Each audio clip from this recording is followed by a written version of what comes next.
Pest Management Unit is the department with the responsibility for crop protection and plant quarantine services at the Ministry of Agriculture. So crop protection, we provide advice on pest issues, plant pest issues particularly affecting farmers or generally.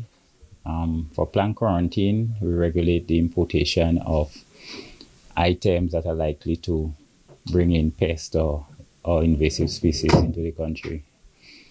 So we do so by issuance of import permits for high-risk items, inspection of the items upon arrival at the port of entry. This is also supported by diagnostics. We have a small laboratory that gives support to help in identify certain plant pests and disease issues, or even to facilitate where it cannot be done here or where we don't have the capacity to do it here. We can also collaborate with outside institutions that can give support in that area. Our department also does surveillance. For example, we have been running a surveillance for fruit fly species on the island for probably almost 30 years. Fruit flies are among the world's worst pests with regards to fruits. We do have one species here, but there are a more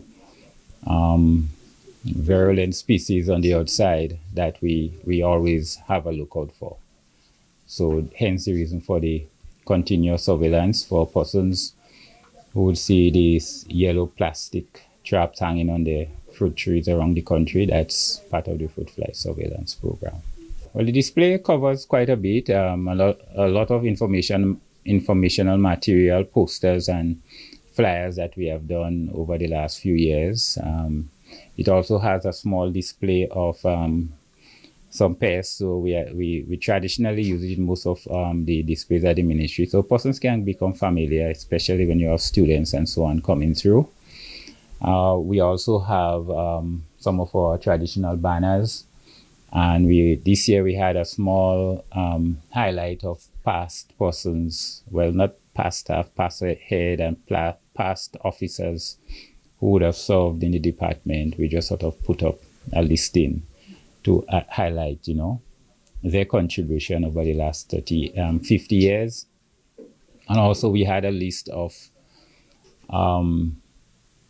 invasives or pests and disease from the 70s come forward that would have impacted the agriculture. Well, as we celebrate 50 years, we need to keep our environment safe. So invasive species are always a threat to our environment. And the second part is the use of a lot of toxic pesticides, because once you're dealing with pests, you also, pest control involves the use of pesticide. But the use of toxic pesticides or highly hazardous pesticides are ones we should always avoid and look for alternatives to the use of pesticide.